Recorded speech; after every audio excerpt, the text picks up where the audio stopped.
আর কালকেই আমাদের প্রথম দফা নির্বাচনের প্রচার শেষ হবে কাল বিকেলে। আজকে এই তিনটি আসনে অনেক সব রাজনৈতিক দলেরই নেতা নেত্রীরা এসছেন। আজকে কুণাল এতক্ষণ আপনাদের বললেন যে নির্বাচনের পটভূমিকাটা কীরকম এবং কেন মানুষ তৃণমূল কংগ্রেসকে উত্তরবঙ্গে নতুন করে আবার ফেরত আনবে, সেইটার পটভূমিকাটা বললেন, যথার্থ বিশ্লেষণ।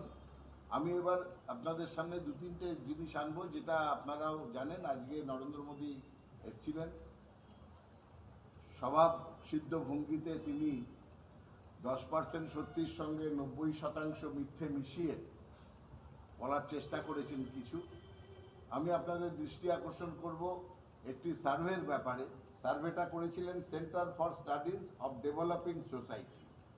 Centre for studies for the developing society, এটা ভারত সরকারের একটি সংস্থা। তারা তাদের সার্ভে রিপোর্ট বার করেছে আজ থেকে দিন 10-12 আগে। আপনারা যে কোনো সময় গুগলে দেখতে পাবেন। এবং তারা সার্ভেটা করেছে সারা ভারতব্যাপী যে কোন কোন ইস্যু 2024-এর লোকসভা নির্বাচনে ইম্পর্টেন্ট, গুরুত্বপূর্ণভাবে মানুষের কাছে উঠে আসছে। মানুষ কোন ইস্যুর ওপর, ভারতবর্ষের মানুষ কোন ইস্যুর ওপর এবার 2024-এর ভোট দিতে যাচ্ছে। আশ্চর্যজনকভাবে এই ভারত সরকারের সংস্থাই বলছেন সব থেকে গুরুত্বপূর্ণ ইস্যু হচ্ছে তাদের কাছে মূল্যবৃদ্ধি। কত শতাংশ মানুষ বলছে তাদের কাছে প্রধান মূল্যবৃদ্ধি, জিনিসপত্রের দাম, পেটে ভাত জোগানোর সমস্যা।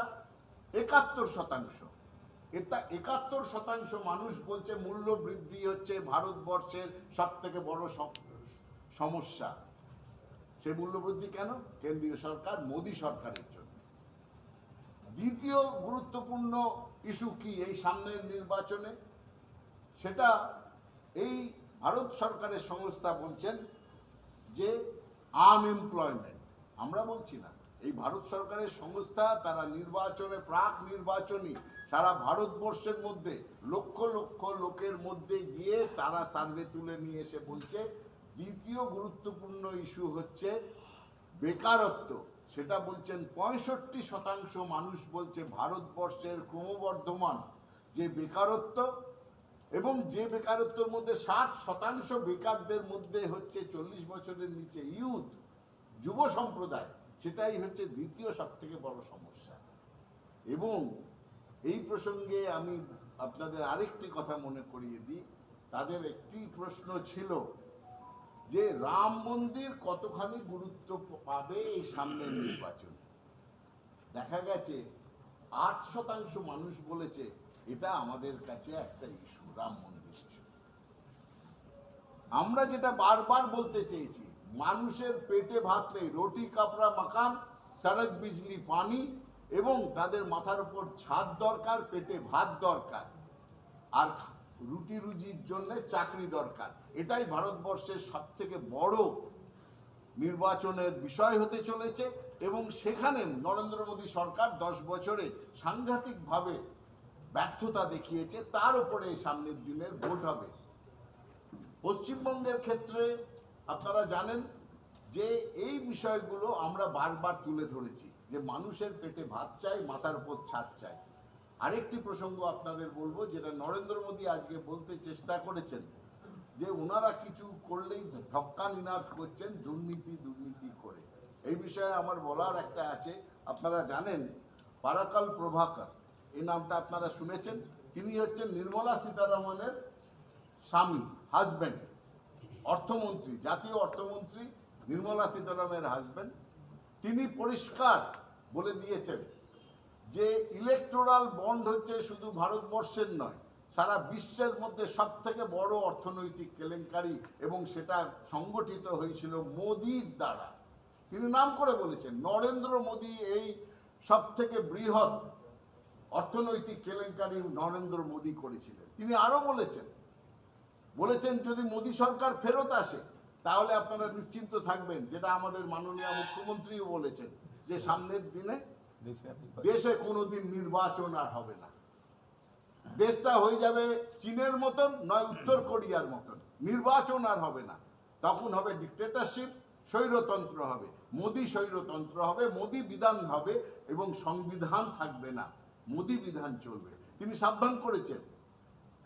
যিনি, তার পরিচয়টা খুব গুরুত্বপূর্ণ, তিনি হচ্ছেন জাতীয় অর্থমন্ত্রী, ভারতবর্ষের অর্থমন্ত্রীর হাজবেন্ড, স্বামী, এবং নিজে একজন অর্থনীতিবিদ।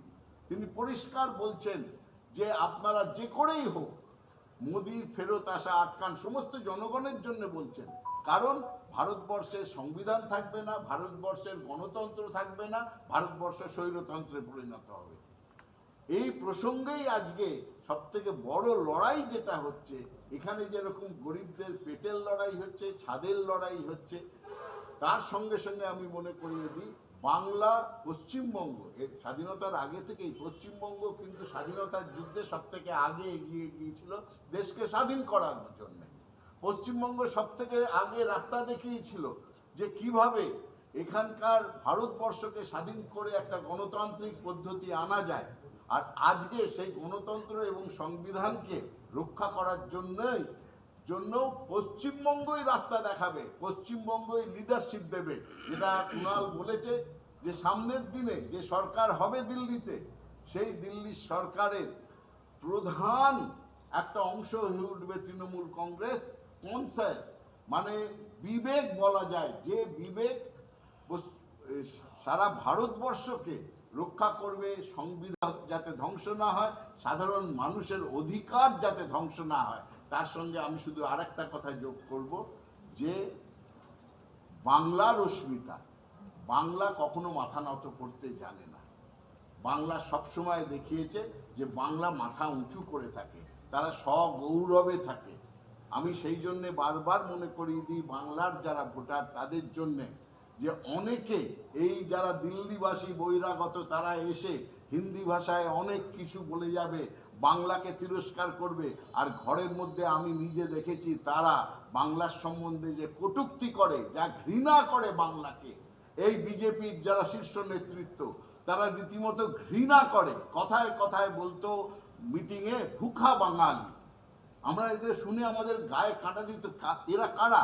সর্বভারতীয় দল বলে বাঙালিদের এইরকম তুচ্ছ তাচ্ছিল্য করবে? নির্বাচনে হেরে যাওয়ার পর, গতকালও আমি বলেছি, যেটা একটু আগে কুণাল বলল, 2021 নির্বাচন হেরে যাওয়ার পরে যে ক্ষুব্ধতা, মনের মধ্যে যে একটা ক্ষুব্ধ ভাব তৈরি হয়েছিল বিজেপির নেতৃত্ব, তাতে আগুন জ্বালিয়েছিলেন শুভেন্দু অধিকারী। এবং শুভেন্দু অধিকারী আগুন জ্বালিয়ে তাদের পরামর্শ দিয়েছিলেন যে ভারতকে, বাংলাকে পেটে মারতে হবে, ভাতে মারতে হবে, শুকিয়ে মারতে হবে। আর উদাহরণ দিয়েছিলেন যেভাবে ইংরেজরা 43-এর মন্বন্তর করেছিল, আমরা বাংলায় সেরকম দুর্ভিক্ষ করব। যেটা আপনারা প্রত্যেকটা অভিষেক বন্দ্যোপাধ্যায় কিংবা মমতা বন্দ্যোপাধ্যায়ের মিটিংয়ে দেখবেন, তারা অভিযোগ করছেন যে গত 2.5 বছর ধরে কেন্দ্রীয় সরকার একটা টাকা দেয়নি। আরো একটি বিষয় খেয়াল করে দেখবেন, আজকেও নরেন্দ্র মোদী যেটা বলেছিলেন আজ থেকে প্রায় 2 মাস আগে, 1 মাস আগে মিটিংয়ে এসে, যে আমরা এত টাকা দিয়েছি বলেছিলেন, অভিষেক বন্দ্যোপাধ্যায় শ্বেতপত্রের দাবি করেছিলেন, বলেছিলেন যে কোনো একজনকে দিয়ে পাঠিয়ে দিন না, যে এত তারিখে এত টাকা দিয়েছি, পাঠিয়ে দিন। মিথ্যে কথা বলেছে বলে সেই বিষয়ে আজকে কিন্তু নরেন্দ্র মোদী একটা কথা উচ্চারণ করেননি। তিনি কয়েকটা জায়গায় আদালত বিরোধী কথা বলেছেন আজকে। এটা আশা করা যায় না প্রধানমন্ত্রী একজন তার কাছ থেকে। আদালতের সমালোচনা করেছেন, যে রাম মন্দির নিয়ে কেন আদালতে যাচ্ছে, আদালতের অর্ডার কেন হবে রাম মন্দিরের উপরে, তিনি আদালতের সমালোচনা করেছেন। এবং সেই সঙ্গে সঙ্গে তিনি ভারতীয় সংবিধানের সমালোচনা করেছেন। এই জন্যই আমরা চাইছি যে সামনের দিনে সংবিধান বাঁচাতে, গণতন্ত্র বাঁচাতে, বিজেপিকে আটকাতে একমাত্র পশ্চিমবঙ্গে সমস্ত 42টা আসনেই তৃণমূল কংগ্রেসকে জেতাতে হবে। আজকে কুচবিহারে বসে আছি, আমরা স্থির নিশ্চিত যে কুচবিহারে তৃণমূল কংগ্রেসের প্রার্থী বিপুল ভোটে জয়ী হবেন। দেখুন, একটা কথা আমি বলবো, যে কাঁচের ঘরে বসে নরেন্দ্র মোদী এই কথাগুলো বলছেন বলে যে উদাহরণগুলো দিলেন কুণাল, তার মধ্যে বিশেষভাবে বাংলার যার নাম উঠছে শুভেন্দু অধিকারী, সেই শুভেন্দু অধিকারীর যে নারদা টেপ বিজেপি দেখিয়েছিল, সেইটা দেখানোর সময়, যেদিন দেখানো হয় বিজেপি রাজ্য অফিস থেকে, সেদিন সকালে তৎকালীন রাষ্ট্রীয় সভাপতি অমিত শাহ ফোনে আমাদেরকে, বিশেষত আমাকে, যে ইনস্ট্রাকশন দেন যে এই ফুটেজ গেল, এটা আজকে প্রেস করে দেখানো হবে। সিদ্ধার্থনাথ সিং ছিলেন, আমাদের দুজনকে বলার সময় বলেন, শুভেন্দুর সম্বন্ধে পরিষ্কার বলেন, ইয়ে সবসে বড়া চোর। কে বলছেন? অমিত শাহ। কার সম্বন্ধে বলছেন? শুভেন্দু অধিকারী। সেই শুভেন্দু অধিকারী আমার সামনে দ্বিতীয়, যদি আমরা দেখি, জয়েন করার সময় অমিত শাহর পা ধরে, হাঁটুর কাছটা ধরে বলছে, ইডি सीबीआई से मुझे बचा लीजिए। আর পাশ থেকে কৈলাশ বিজয়বর্গিয়া বলছেন যে হাম লোগ হ্যাঁ না, হাম হ্যাঁ না, ডরো মত। এটাই হচ্ছে বিজেপি, এই নরেন্দ্র মোদী, এদের আসল চরিত্র, যে ভেতরে আসলে আমরা জানবো না, অন্যদিকে আমরা আঙুল তুলবো শুধু। সেটাই হচ্ছে কাঁচের ঘরে থেকে তিনি অন্যদের দিকে ঢিল ছুটছেন। ডায়মন্ড হারবারের প্রার্থী আজকে ঘোষণা করলেন, সর্বশেষ, মানে শেষ ঘন্টা বেজে যাচ্ছে, ওয়ার্নিং বেল পড়ে যাচ্ছে। যে ডায়মন্ড হারবার নিয়ে প্রথম থেকে সব থেকে বেশি তর্জন গর্জন শুভেন্দু করছিল, যেটা কুণাল বলেছে, সেই প্রার্থী আজকে ঘোষণা হচ্ছে এবং শেষকালে খুশ। কি হলো? কোনো ওজনদার প্রার্থী কিছু নয়, যাকে প্রার্থী করেছে আমি তাকে খুব ভালোভাবে চিনি, ভালো ছেলে, অভিজিৎ দাস, ববি, সে ডায়মন্ড হারবারের ছেলে, আগে দুবার লড়েছে আর দুবারই সে তৃতীয় হয়েছে। এবারকার শেষ সময়ে তাকে বেছে নিল, কারণ আর কাউকে শুভেন্দু রাজি করাতেও পারেনি, নিজেরও সাহস হয়নি। সুতরাং শেষকালে ডায়মন্ড হারবারটা জাগে জাগে, ওটা কিছু নয়, আমাদের এই যে মনোভাবটা, যে প্রেসের কাছে, মিডিয়ার কাছে সাংঘাতিক নিজের বীরত্ব দেখানোর চেষ্টা করে, একেবারে তীক্ষ্ণ বাক্যবান ব্যবহার করে, অভিষেকের বিরুদ্ধে কথা বলে, কিন্তু লড়াইয়ের ময়দান থেকে আজকে শুভেন্দু পালিয়েছে ডায়মন্ড হারবারের লড়াইয়ের ময়দানে, এবং সেখানে আরএসএস ঘনিষ্ঠ সেই অভিজিৎ দাস ববি, যে আগে দুবার লড়েছিল এবং তৃতীয় হয়েছিল, এবার তাকে দিয়ে সেই তৃতীয় বা চতুর্থ লড়াইয়ে বিজেপি কোন জায়গায় থাকবে সেই নির্দেশের জন্য। দেখুন, আমরা কি দেখলাম? আমরা দেখলাম যারা তথাকথিত বিরোধী দলের প্রথম সারির মুখ, তথাকথিত বিরোধী দলের, সিপিএম বলুন, বিজেপি বলুন, কংগ্রেস বলুন, যারা সকাল সন্ধ্যা অভিষেককে আক্রমণ না করে জল খায় না, তারা পালিয়ে গেল। কে ক্যান্ডিডেট হলো? সিপিএম এর প্রতিকুর রহমান ক্যান্ডিডেট হয়েছে, বিজেপির অভিজিৎ প্রার্থী হয়েছে, তাদের নিয়ে আমাদের কোনো বক্তব্য নেই। এটা তো ভোট, ভোটে সবাই লড়বে, এ তো স্বাভাবিক ব্যাপার। কিন্তু এখানে দেখার বিষয় হচ্ছে সিপিএম, কংগ্রেস, বিজেপির তাবড় নেতারা ডায়মন্ড হারবার থেকে পালিয়ে গেল। নিরপেক্ষে ওই লাউডগা সাপ মিঠুন চক্রবর্তী, লাউডগাটাকেও ওখানে কোনো লাউ গাছে ঝোলাতে পারেনি, সেও ভয় আর দাঁড়ায়নি। তো সুতরাং এই যে হেভিওয়েটদের পালিয়ে যাওয়া, এটাই হচ্ছে সিগনিফিক্যান্ট। যারা লড়ছেন লড়বেন, আমরা তো চাই লড়াই হোক। একটা কথা আমি বলবো, যে কাঁচের ঘরে বসে নরেন্দ্র মোদী এই কথাগুলো বলছেন বলে যে উদাহরণগুলো দিলেন কুণাল, তার মধ্যে বিশেষভাবে বাংলার যার নাম উঠছে শুভেন্দু অধিকারী, সেই শুভেন্দু অধিকারীর যে নারদা টেপ বিজেপি দেখিয়েছিল, সেইটা দেখানোর সময়, যেদিন দেখানো হয় বিজেপি রাজ্য অফিস থেকে, সেদিন সকালে তৎকালীন রাষ্ট্রীয় সভাপতি অমিত শাহ ফোনে আমাদেরকে, বিশেষত আমাকে, যে ইনস্ট্রাকশন দেন যে এই ফুটেজ গেল, এটা আজকে প্রেস করে দেখানো হবে। সিদ্ধার্থনাথ সিং ছিলেন, আমাদের দুজনকে বলার সময় বলেন, শুভেন্দুর সম্বন্ধে পরিষ্কার বলেন, ইয়ে সবসে বড়া চোর। কে বলছেন? অমিত শাহ। কার সম্বন্ধে বলছেন? শুভেন্দু অধিকারী। সেই শুভেন্দু অধিকারী আমার সামনে দ্বিতীয়, যদি আমরা দেখি, জয়েন করার সময় অমিত শাহর পা ধরে, হাঁটুর কাছটা ধরে বলছে, ইডি सीबीआई से मुझे बचा लीजिए। আর পাশ থেকে কৈলাশ বিজয়বর্গিয়া বলছেন যে হাম লোগ হ্যাঁ না, হাম হ্যাঁ না, ডরো মত। এটাই হচ্ছে বিজেপি, এই নরেন্দ্র মোদী, এদের আসল চরিত্র, যে ভেতরে আসলে আমরা জানবো না, অন্যদিকে আমরা আঙুল তুলবো শুধু, সেটাই হচ্ছে কাঁচের ঘরে থেকে তিনি অন্যদের দিকে ঢিল ছুটছেন। কুচবিহারের ঘটনা, খুবই গরিব পরিবারের একটি মেয়ে, বর্মন পরিবারের, তার প্রথম নামটা আমি বলছি না, বাচ্চা মেয়ে, বাবা মার সঙ্গে, বাবা মা কাজ করতে নানা প্রয়োজনে গোয়া গিয়েছিলেন। সেই গোয়াতে সেই বাচ্চা মেয়েটিকে গণধর্ষণ করে খুন হতে হয়েছে। আপনারা জানেন, এই দক্ষিণ কুচবিহার কেন্দ্রের মধ্যে তার বাড়ি। গত পরশু তার দেহ আনা হয়, গতকাল তার সৎকার হয়েছে। খুব দুঃখদায়ক ঘটনা। ডবল ইঞ্জিন সরকারের একটি রাজ্যে এই ঘটনা ঘটেছে। আমাদের বক্তব্য অন্য জায়গায়। রাজবংশী মেয়ে, এত বড় নিদারুণ দুর্ঘটনা, নিদারুণ পরিণতি।